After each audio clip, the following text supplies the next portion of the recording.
Good morning. Good morning. I really appreciate everybody coming out this morning. I'm Joanne Galloway. I'm the Executive Director for Michigan Country.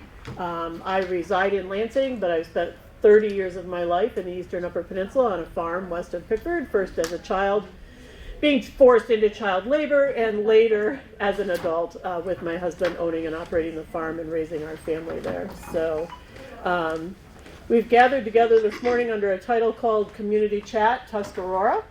And our goal here is to, well, the original goal was to bring community members together, have some group discussion about, like, what are your concerns? What's keeping you up at night? What do you think your community needs? Some of those kinds of things. But as I thought about that, I thought, you know what? These people just came through and are dealing with all of the tragedy from the ice storm. And I thought there's a possibility that what these people in Tuscarora Township and Indian River are going to want to talk about is going to be a little bit heavier than normal. And so out of that, I appreciated Trudy working with me, and she recommended various different officials that it might be great to have in the room. And so we do have several people here today that I'll be introducing shortly, and appreciate that people are coming together to provide the information to the community. I also am thrilled that the McGinnises just showed up this morning with all of their equipment. I've had a lot of respect for them over the years, as I've seen that they've been documenting lots of things in this community, including official meetings, as well as things of historical significance in the community. And they are here this morning and recording this event for us, which then will allow me to be able to probably cut little separate clips of different ones as they speak and give updates, and I'll be able to get that out and more widely known to the community outside of people who were physically able to be in the room today. So I'm excited about that. So I also wanted to introduce, right here, hold on, no, let me get to my notes. Okay, so Michigan Country's work is underwritten by Michigan Voices and Promote the Vote. So a lot of times people will say, well, like, who's paying you? So I am the one full-time employee at Michigan Country, and our funding does come from Michigan Voices and Promote the Vote. I am curious how each of you in this room heard about today's event, but as I look around our smaller group here today, I think everybody here heard about it from me, except for maybe one person. And I don't want to, put them on the spot. So does anybody want to call out how they heard about today if it wasn't from me? Anybody see it in a Facebook group? Hear it from a friend? Facebook. Facebook group? Yeah, I was posted. Fantastic. Great. Cool. Good. Yeah, I find those to be really great community bulletin boards and love to take advantage of community groups. So, yes. How many in this room attended last fall's Anatomy of an Election when Michigan Country was here? 1, 2, 3, 4, 5, 6, 7. Fantastic. It's great to have you back. Thank you. So Michigan Country is a part of a statewide table of nonprofits that all work towards helping improve access to the ballot, create informed voters. I brought these signs along today because this is one of the programs that we run. It's the 866-OUR-VOTE hotline, which is mainly staffed as we get closer to elections, and it's a place where community members can call, text, or email questions or concerns about elections. So as an example, like on election day, there's actually a physical boiler room that has several attorneys there that are there to handle and address whatever concerns. So through our work here last fall and working with community members and developing relationships, we actually fielded several questions and concerns through the hotline from this community. And we were able to be a part of improving access to the ballot right here in this community. So congratulations to all of you who were a part of that work, and I'll look forward to continuing to work with you on things like that in the future. A couple of updates for you. There's actually 2 meetings happening in Lansing today that are pretty important. Anybody have any idea what those are? Any guesses? Any guesses at all? One is the May Consensus Revenue Estimating Conference. Does anybody know what that is? Tells you how much money the state's projecting they'll get to spend on the budget. Yep, exactly. So that's being held this morning at 9 a.m. with presentations focusing on the U.S. and Michigan economies and the state government revenues. So there's a lot of people across the state, as you know, that are thinking about, like, what's my township budget going to be? You know, what is my county budget going to be? A lot of that is going to be reflective out of what comes out of those announcements today, and that'll inform a lot about what happens with our state budget process. Another important meeting that is happening today is the Board of State Canvassers. So we're coming along that season where next thing you know, there could be people at the rest areas with clipboards collecting signatures, right? So I just wanted to give a quick update on what's happening with ballot initiatives across the state. Currently, from my understanding, and keep in mind, I'm not the person that all of these have to go through before they're approved, so this is just my understanding of them, but currently I believe there's one ballot initiative that's been approved that is collecting signatures, and that is Axe My Tax. So Axe My Tax just generally is a proposal to eliminate the property taxes in Michigan. At this point in time, there is no associated information with it about how we would backfill that deficit that would be caused.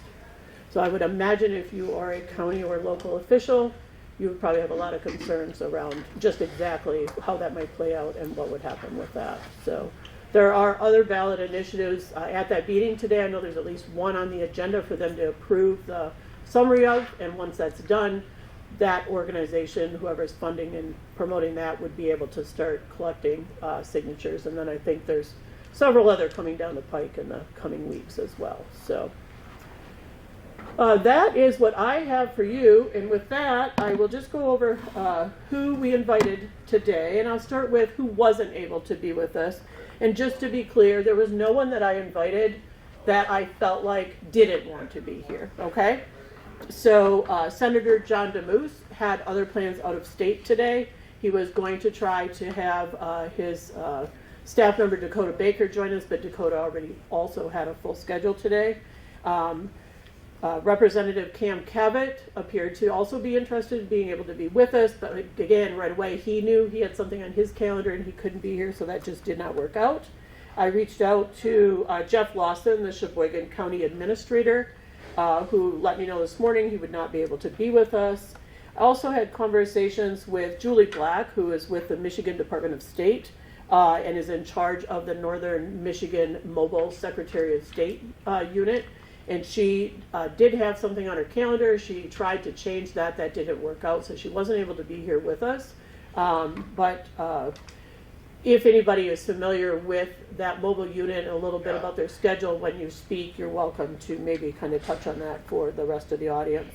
And then also Laura Decker, who is the Tuscarora Township Clerk, who was just elected this past November, which I always give kudos to people in this day that are willing to sign up to be clerks, was unexpectedly unable to be with us as of this morning. So who we do have in the room, however, is Lieutenant Jeremy Renstrom, who is the Sheboygan Emergency Manager Director, and he'll be speaking here for 3 to 4 minutes shortly. And then we have Karen Brewster, the Sheboygan County Clerk, with us, who will also speak for a few minutes. And then we have Dawn Webb, who is here on Laura's behalf, and Dawn is the Tuscarora Deputy Clerk. And then we also have with us Trudy Maves, who is the Tuscarora Township Supervisor. And then we also have, and I just feel like this is like an exciting little secret in the back pocket that I'm excited for everybody to learn about, John Aralt, who is with Clear Result. And Clear Result is taking the responsibility to help Michiganders learn about a great new program that was rolled out mid-April that is known as the Michigan Home Energy Rebate Program. So John will be up here in a few minutes as well. And then the last person I wanted to mention and introduce in the room is the president of the Michigan Country Board, Jenny Hoffman, who has joined us from Moran Township. She lives about 10 miles west of St. Ignace. So with that, who would like to speak first? Or do you want me to assign them? Jeremy, you were here first. Let's get you up. Busy person. Good morning, everybody. Appreciate the invite. For those that don't know me, my name is Jeremy Runstrom. Everybody hear me all right? Can you, if you stand right here, Then we've got a microphone sit here still? to make sure that.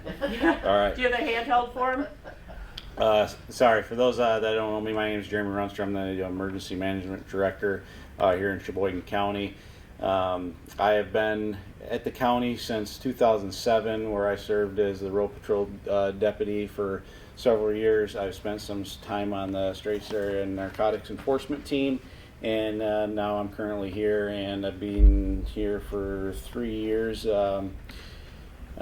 May. And so obviously I was invited here to speak and reference the ice storm that we just went through.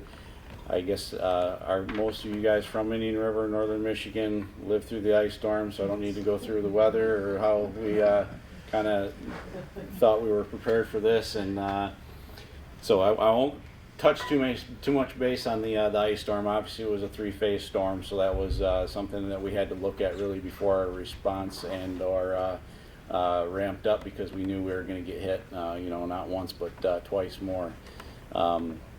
With that being said, it was obviously just a disaster out there. We all lived it. I was out on the roads the night, making sure our road patrol deputies and law enforcement EMS were taking care of roadways, mainly cleaning up the main corridors of Sheboygan County so that we didn't have any accidents. It's just one story I tell everybody that some guy, he was back in Old School Road, it was actually. He went back there checking some family. A tree fell down in front of him. He went to go in reverse. The tree fell down behind him. He was back there for 5 hours before we could get to him. So the response there was just hindered by not only the trees falling, but the ice was just unexplainable how dangerous it was out there for everybody. And so I thought we did really well at as far as our response, as far as the road commission, law enforcement, EMS, fire, and all the personnel that came together to help. That being said, the storm activated the EOC, which is usually the acronym book in the emergency management world is about 30 pages long. So if I throw an acronym out there somebody doesn't understand, please raise your hand. I try to speak common terms so that everybody understands it, but the EOC is Emergency Operation Room.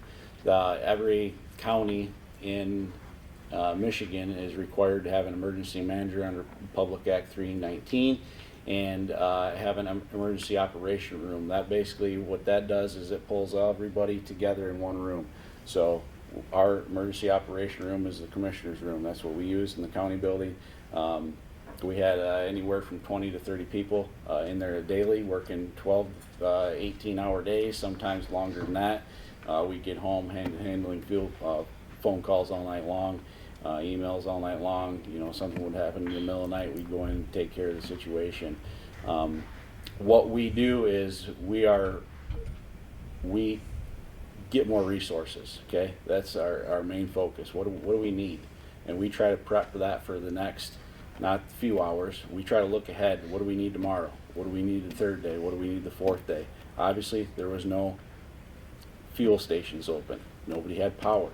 So fuel was a huge concern as far as a response. And so we ordered fuel pods. We got fuel up to they staged at the KFC hall. Why we picked Sheboygan County to do that? Because we were centrally located in the storm. So if Emmett County needed it, Charlevoix County needed it, Presque Isle, Alpena, they could come over here to get fuel. Another thing that we ran into early on was oxygen. The oxygen dependent were running out of oxygen. Luckily, the ER and the hospitals were able to support some of those that needed to be supported right away. We deployed a oxygen pod, what they call it. It's a trailer. It came out of Kent County. Was stationed here in Indian River. Again, why we pick Indian River? Because we were kind of centrally located. EMS ran that pod for several days. They were able to fill tanks, get the tanks delivered back to the homes.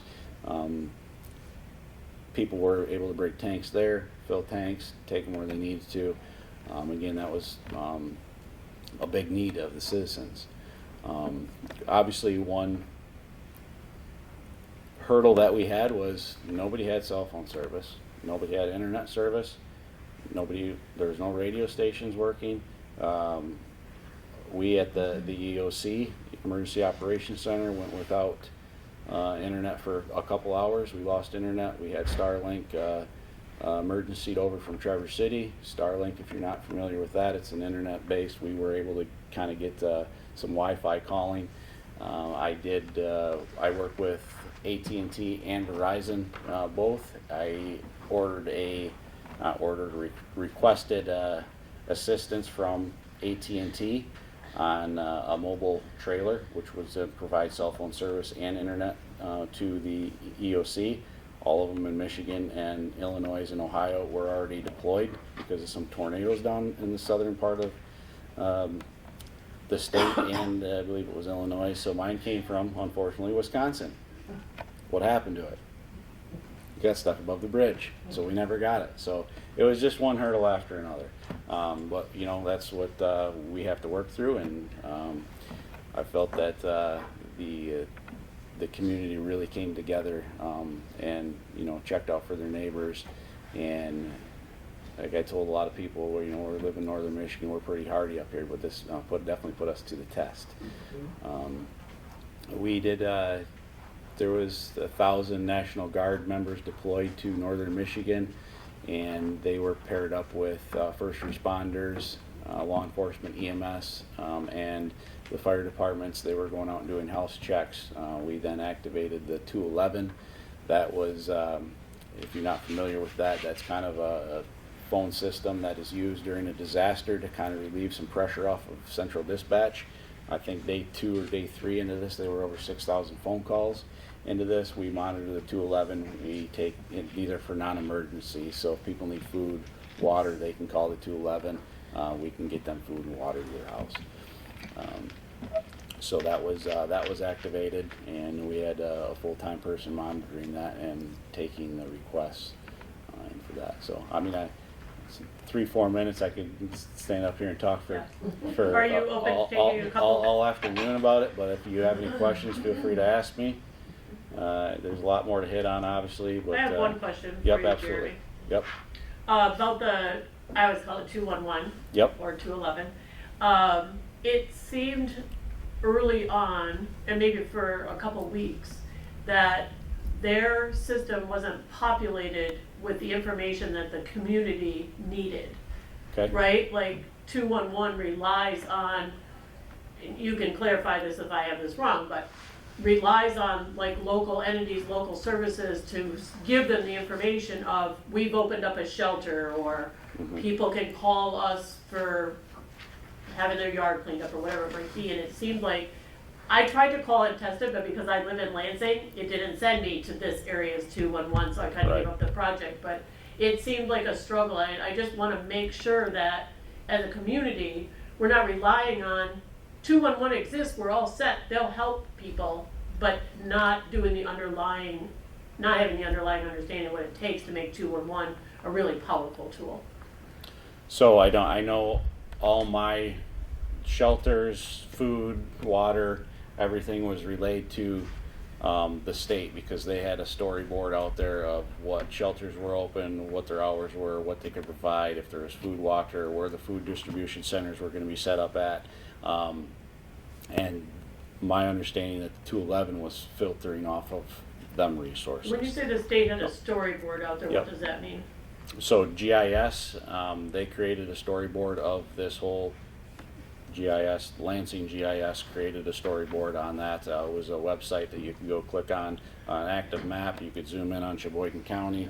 You could click on the AirPod was on there. All the shelters were listed on there. When there was food distribution centers, those were listed on there. And then you could actually have working with the road commission, our local GIS department here in Sheboygan, and then going up to the state, we had a map of the open roadways, the roads that you were still impassable, and those were all color coded on there as well. So you can go on that map and kind of see where can I get and where can I get. What Okay. resources are available. There's Fantastic. additional links on there for additional resources if you needed them. Okay, great. Does Contact anybody else numbers. have I think it was questions? on there about a week later and everything was on there. Well, like I said, It was, everything was down, phones. it was, internet, everything yeah, was down, the so- storyboard was a couple days. It wasn't right away, but it Right. was, yeah. But it was all on Yep. there. I think about a week later Yep. when that went on. Okay. Does anybody else have questions? Trudy? So was Yes. the 211, does that remain active now and for services for people in need in other ways, or is it only emergency situation driven? It's usually only during certain emergencies driven. I know there's a ton of debris cleanup, elderly folks that can't get out in their yard and clean their yards up. Reference that I have created that list, and I have what they call a Team Rubicon coming up here. They will be May 30th, I think, through the 7th. So I've created a list for them. I think they got a team of 20 or 30 people coming up to help clean up yards. So they're going to be doing that as well. Another question back here, maybe? No? Yes. I just wanted to comment that Benton Township, I think it was Monday, 11 o'clock, we said we're opening the shelter. And I think it was 2 or 3 hours later that Red Cross was there with cots and blankets and everything. I mean, Yep. within hours. Yep. So that trailer, they house that here because of the bridge. Because we have bridge closures, obviously, and when the bridge closes, if it's wintertime, we have to have cots. So that trailer is actually kept open in Mackinac City. Yeah, but I So- mean, just within hours, we Yep. had everything. Yep. I mean, I think the most we had was 18 people staying. Yep. Yeah. at I the think with shelter. all the shelters, don't quote me on this. I'm still working on a bunch of numbers to put a big PowerPoint presentation together. There was definitely like over 400 people that came through the shelters. Yes. And that doesn't mean they stayed the night. That just means they came in, they got water, they got food, they charged their devices, they got warm, got information. So it was a good way to. We had probably between 40 and 60 Yep. a day. I Yep. mean, most of them, I'd say 90% of the people would not stay because they had animals. They would not leave their animals. You are right on. You are right on that. People do not want to leave And their all the animals. ones that did stay had animals. Yep. If they could go, they didn't mind leaving them overnight. Yep. Yep. Okay, we'll take one more question. And I had a general question Yes, about absolutely. funding. I Yep. was kind of surprised to hear that, imagining all the counties have one of you. Yes. Right? Yes. And how is this funded, and will this be something that's gonna be up for grabs in the near So future? right now, funding, I won't get into the numbers, but we are currently working on that as part of the recovery phase. I'm still I'm not necessarily the knee, numbers, knee, but knee, where does the knee money deep come into from? this. Yeah. So we as local emergency managers have a district coordinator with MSP. Okay, we're part of Region 7, and so I have a district coordinator that I work with MSP as my liaison from Northern Michigan to Lansing, down to Captain Sweeney, who oversees Homeland Security. So we send, we put together a damage assessment team, and that was with the local, myself, and MSP, Small Business Administration, and we go through and document all the damage that was done in Northern Michigan. That is, and then obviously on the individual side of things, and then we have a separate, which is public assistance, which would be the county, fire departments, road commission. Those numbers are all gathered. That then goes to Lansing. They are hopefully submitting their report by the end of next week. That goes to the governor. From there, it will go up to the presidential election. so if we see look at get the granted. funding side of all of that, as we're like looking at the state budget season right now, and then we're also looking at reorganization at the federal level. Yep. I heard you mention, border, no. Homeland Security. Homeland Yep. Security. So, yeah, like what's a funding stream that funds your role, you know? My role. Yeah, So my position is funded by the county and through an EMPG grant EMPG Yep. grant from the state, from the state. yeah, okay. cool. Yep. Thank you so much for Yep. being with Right. us, Does Jeremy. that answer your question? Kind signed it. Fine? Thank you. Okay, yep. It leaves me more questions, but thank you. All right. Any other questions? The good answer leaves more questions, so that was. Thank you so very much. I'll probably have John come up next to hear about the state so you can hear about that program. Great. John, I would like to introduce John Aralt with Clear Results, who is joining us today from Traverse City, and I'll let him just tell you a little bit more about the work that he's doing and a program from the state of Michigan to help residents. So thanks for being with us, John. Thank you. Thanks for having me, everyone, and special thanks to Joanne for making this happen for me. I appreciate it. So I'm John. As she said, I'm from Traverse City. I'm the outreach coordinator for all of northern Michigan and parts of central Michigan for the Michigan Home Energy Rebate Program. So I work for a company called Clear Result. Clear Result has been contracted by the state of Michigan, specifically EGLE, Department of Energy, Great Lakes, Environmental, Great Lakes and Energy. Yep. Energy. To create and promote what's called the Michigan Home Energy Rebate Program.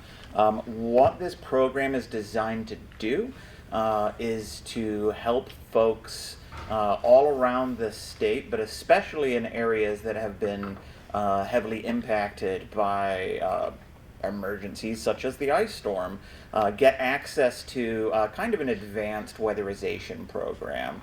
What we are doing is we are going into folks' houses and we are doing an energy assessment with them. We're looking at, if someone's electricity bill is way too high, if someone's gas bill is way too high, we're going in and saying, okay, what can we do to help tighten that up for you?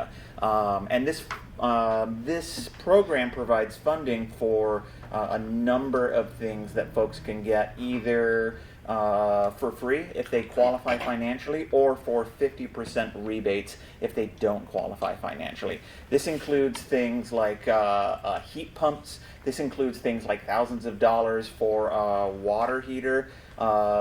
This includes, I think it's like $800 for like Energy Star rated new washers and dryers. We're able to go in and help folks with new windows, with insulation.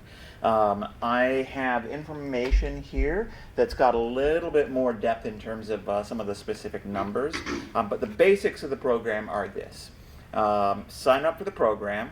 It's free to sign up. If you are at or below 80% of area median income, and that's not the poverty line, that's the area median income, which often hovers between $40,000 to $45,000, depending on the county, then you are probably going to qualify for this program for free.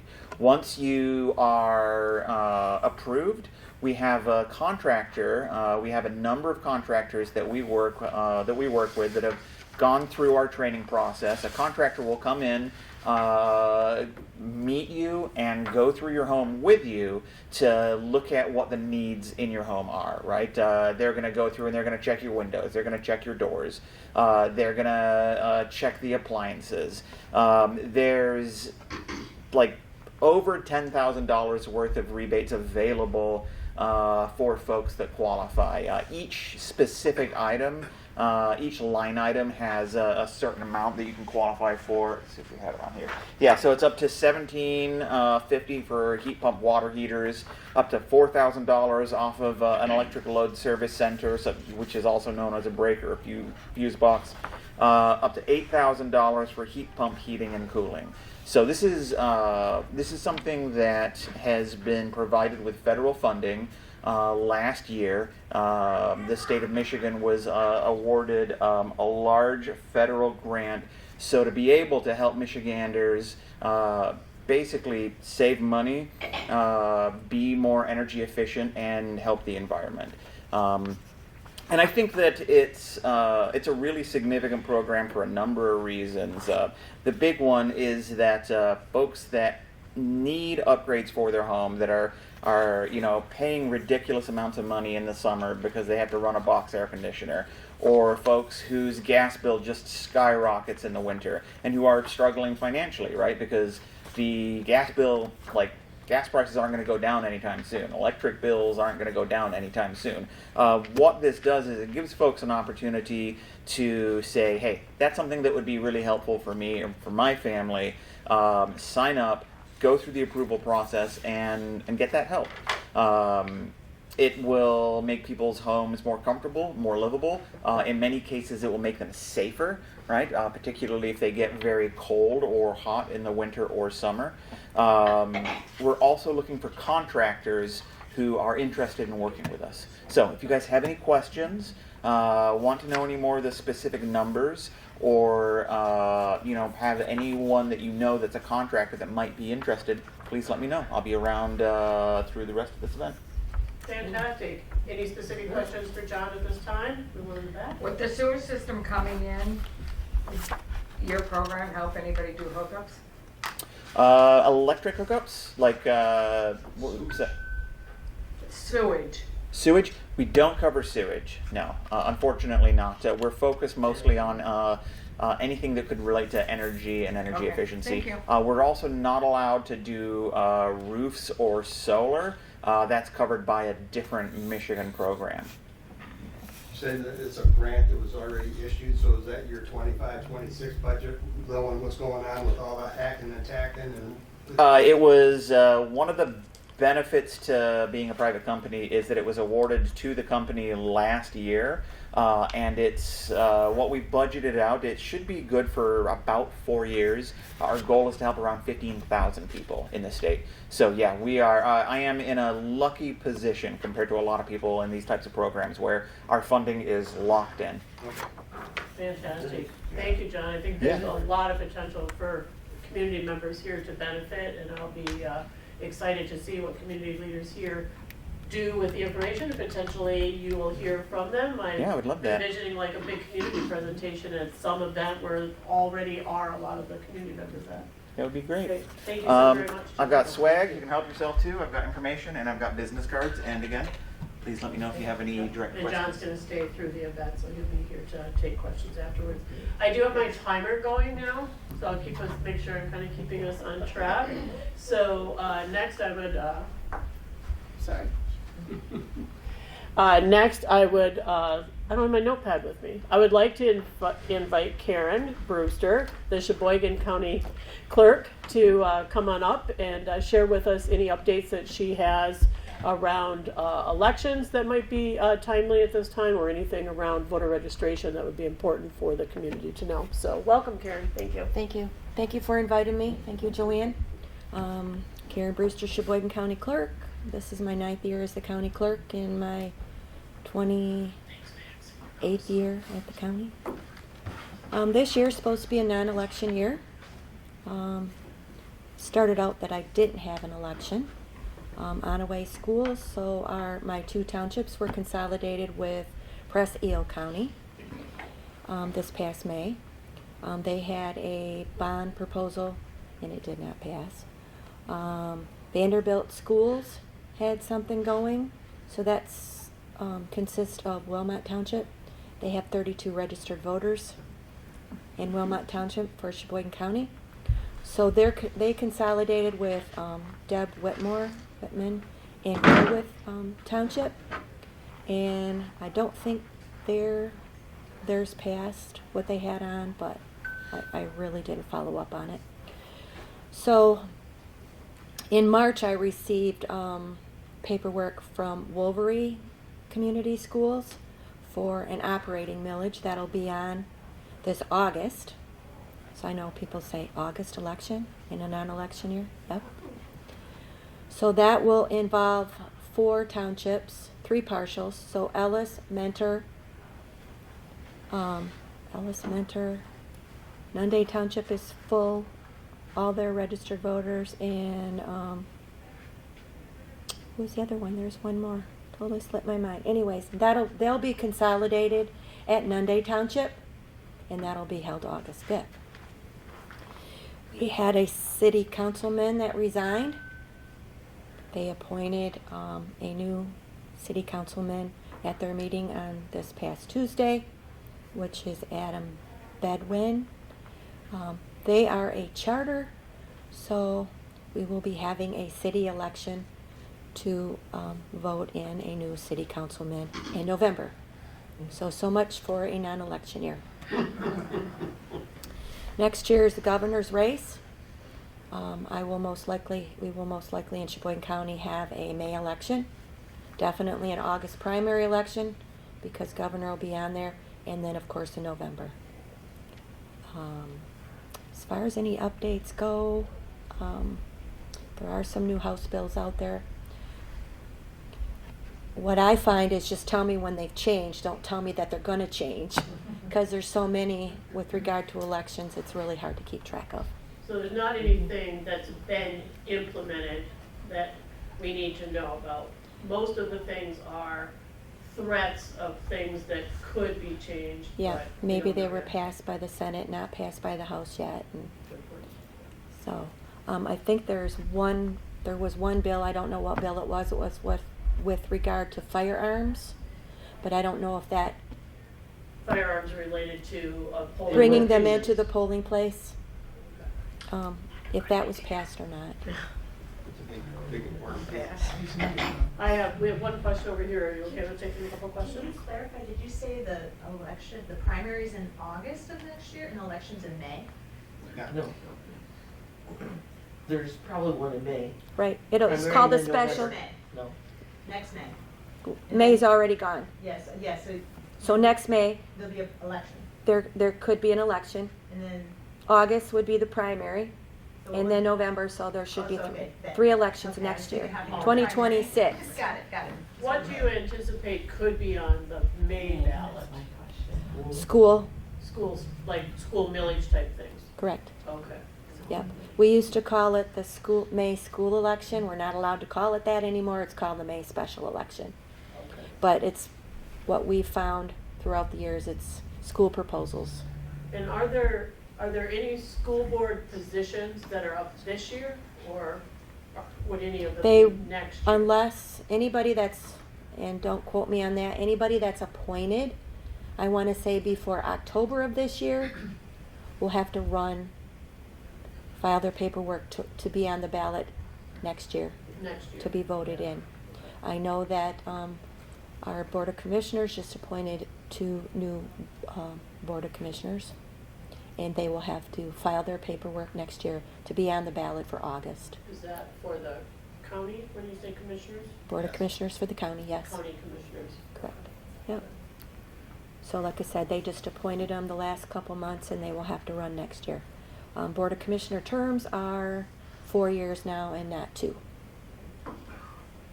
So, Any other questions for Karen? also, this year with the elections, if I'm holding it, there is no 9-day early voting This year. this year, And 2025. that's because it's only They're not required for federal federal and elections, state, right? correct. So next year, August and November, there will be 9-day early voting. Because the May is not, nothing will be on the ballots that's a federal or state. Awesome. Thank you so much for joining You're us, welcome. Karen. Thank you Really for having appreciate me. it. Karen was here with us in October, and she came to specifically speak about the county canvas board part of the election process. But there was a lot of questions she was able to field and answer, and so I really appreciate you being here for that. So, okay, cool. Next up, we'll just keep with the election theme, and we'll have Dawn Webb, who's the, you don't want to speak? Okay, Dawn's here to answer any questions today that you may have. I was not prepared for that. That's fine. Will you be sticking around following the meeting as well? Okay, great. She'll be here if you have any questions. And with that, we will have Trudy Maves, Tuscarora Township Supervisor, with any updates or comments that would be helpful for your community at this time. And then after Trudy speaks, we're going to be doing some small group discussions, and I'll set us up for that as soon as she's done. Hi, thanks for coming and sharing the information, updating us. We're going to try to, Joanne and I have been chatting about trying to do this perhaps quarterly. We may reach out again to keep us in the loop. What we found, as Jeremy stated, was the communication piece during the storm was a vital link that failed. So in keeping with the theme of communication, perhaps doing a quarterly discussion, conversation such as this will help facilitate getting information out. We're all struggling with lack of a newspaper and reliable resources. So other than that, things are humming along in Tuscarora Township with regard to our local sewer system. It's clipping right along. Our seasonal people are coming. School is wrapping up. Our school is underway with its reconstruction projects. You'll see road work done. You'll see in the township itself, the downtown, we have some streetscaping being renovated and corrected and repaired this year. The trails are being opened up. The rail or the North Country, the bike path is being opened up. That will make many people happy. Other than that, day to day, things are continuing on. One of the questions I'm hoping maybe Karen, you and Dawn will address is voter registration. Where do we do that? Where do we send people? How can people do that? Other than that, thanks for coming, and we'll see you back here soon. Thanks. Okay, thank you very much, Trudy. You're welcome. So if somebody comes here to the township hall looking to register to vote, where do we send them? That was your question, right? Yes. Yes. Yep. There's Karen? a voter application that they can fill out. They can also register online. So the clerk here would have paper voter registration that they There's could an fill out? application that anybody Yep, can- okay, Register to vote, yes. Yes. yep. And And they can also anytime you get register. a, like, my granddaughter's gonna be 16, when she got her permit, she is pre-registered to vote now when she turns 18. So Michigan has automatic voter registry when people get So she's personal pre-registered to ID vote or already. their driver's license, they're automatically registered to vote unless they opt out. Right, Do there's you a, even get to opt out anymore? You can opt yep, out if you there's want. there's a box that you need to check. And if you don't check it, Secretary of State's automatically registers you as a voter Yep, at the Secretary of State. yep, and at the address that you just filed with, so, cool, And it doesn't great. matter if you're a new driver just turning 18 or if you're 50 years old. Right. If you go in and renew your driver's license and you don't check that box, you're automatically registered to vote. Correct, yep, yep, cool, great, thank you very much, Trudy, I appreciate it. Okay, so now we get into the fun stuff. You might have noticed around the room that there are these different sheets up. And then you've noticed that there are sticky notes at your table and pens. And so what we want to do is give you an opportunity as a community to kind of have some conversations and explore what's keeping you up at night. Or what do you think that your community could really benefit from? And so I think we'll probably combine into 2 tables for conversation, if that would be all right. And you could just start by we'll give you about 7 to 10 minutes to have a conversation at your table about what you need. And each of you can write things on the sticky notes. And then after 10 minutes, we'll have each of you get up and you can come and stick them on whatever sheet would be the category that they would fall under. And yes, I've saved this. There's an other, okay? And then we're going to divide everybody up different based on whatever is your number one concern, whatever category it falls under. We're going to bring you back together. Like if you said broadband and digital literacy, I think is a really big issue here and something that our community really needs. We'll bring everyone who thinks that together at a table so that you can start talking about what could we do about that. And then we can think about like how could Michigan Country be a conduit to help you with that, connecting you with resources, education, whatever that might be. So the categories that I laid out, this one, I kept thinking of things and I thought, well, those are kind of related, I'll put them together. So we have economic growth, talent retention, and seasonal labor. And then we have the other. And then we have broadband and digital literacy. Childcare. Oh, and then back over here on the whiteboard, it was blending in on me. Senior services. And like I said, there is the other category. So if whatever is concerning you doesn't fit in one of these categories, we'll put it in other. And so then at the end of the day, I'll take all those sticky notes and document everything that everybody said, and make a note of what were your top priorities out of those, and then we can think going forward about how we might be able to support those. So, Max, you have a question? Well, before we go right straight to all the concerns, I've got to say a positive thing. Do it. Because whatever you guys did to get us through that storm, if you can get the pharmaceutical companies to take and make whatever kept you calm. No, I'm Are you serious. seriously kidding Calm. me? At least to us. Maybe in the back room you were going around the room like, you know, Speedy Gonzalez bouncing off stuff. But you were calm, you were respectful, you were kind, you were helpful.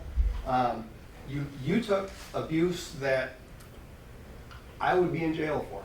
And if you guys got together and say, this is what, it was a Big D coffee, I don't know what it was, but I was overly impressed because of the amount of places that was misinformation coming up.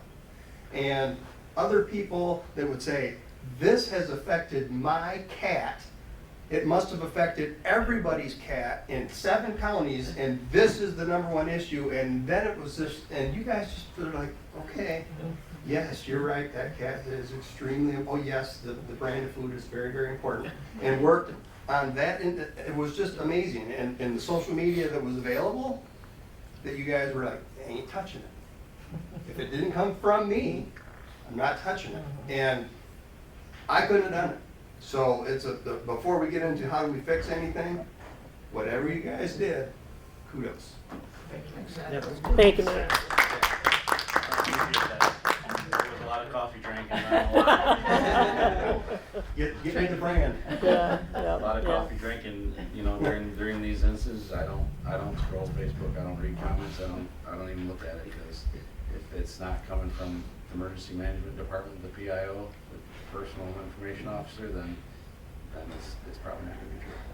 Well, and to piggyback on that too, I think for me here, first rodeo in something like this, as far as, you know, once in a century, first time in public office, public service, but to have someone assigned to me,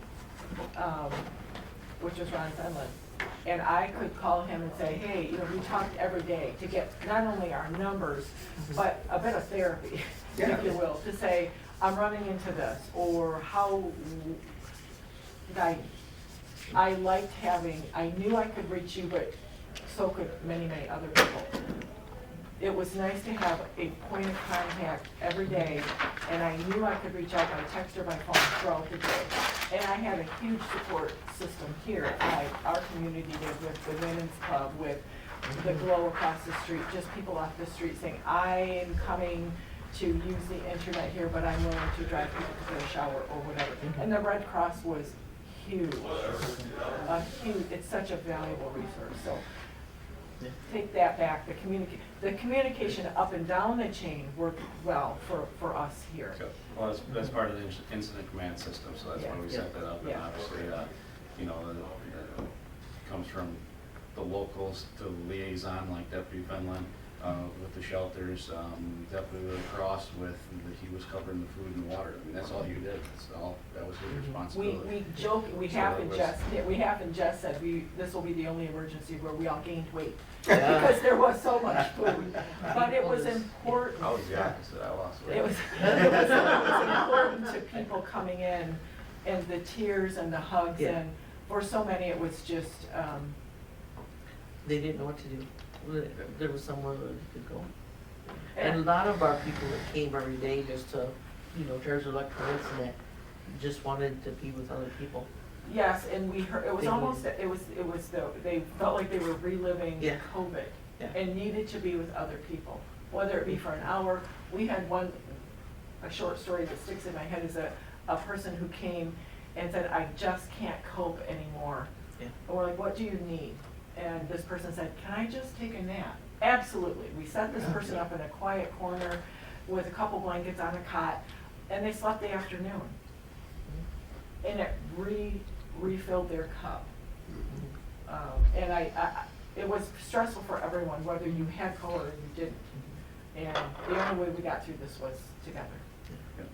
I didn't mean No, to but derail it, that's- but No, that's important, I appreciate you lifting it up and people Yes, taking a in minute this- to, In yeah. this, in our environment, and you lived it, you heard it, there was a lot of negativity. Did things always go the way we anticipated? No, no. But we are resourceful up here, and we are a hardy bunch. We're, this community in particular is very fortunate that we have a women's club that has been a group in this community since like the 1960s, Yeah. early 60s. It continues to be And it strong. doesn't, it's not just Tuscarora Township, it's outlying areas. There's, I forget, how many members do we have now, Beth? 50-some. Yeah, 50-some members. Oh, wow. And most of the people that were in here volunteering were women's club members. Okay, that's fantastic. Beth took on organizing, getting people in here to work, so it was staff. Yeah, Yeah, so we're just very fortunate. If, I would say if that's something that can be, I don't know if Benton Township has a similar group. Called the Fire Bees. There you Okay, go. there you Yeah. go. I mean, we don't have, you know, Salvation Army going to the fires and all that, so we have the Fire Bees now that bring water to the firemen and help the victims out. Yeah. Ours is more community oriented, just, you know, looking for things that, we raise funds, we Just more find general. things, we find things that need to be fixed and Yeah. we fix that. let's pull us together into two groups. Beth, if you wanna come join here or here, maybe here. Jenny, do you wanna join a group, and John? You wanna sit out? He'll stay available, yeah, okay, cool. So you can use your sticky notes, I've added a what's going well sheet. And I think that actually could be a lot of fun right now, where we're at in this moment. If a fair amount of what came out of today is what went well, wouldn't that be great for the community if I could boost social media posts here about what went well during the what do ice you want on storm? this one? I'm a little confused. Broadband and digital literacy. So broadband is, does everyone in your community have access to reliable internet? Nope. And digital literacy is, do you know how to use the damn stuff? One, two no's, okay. Okay. Just wanted to make sure that I Yeah, was. and you can do as many sticky notes as you want, but try to have conversations at your table and talk about, like just what we've been doing. Right, Yeah. right. Max.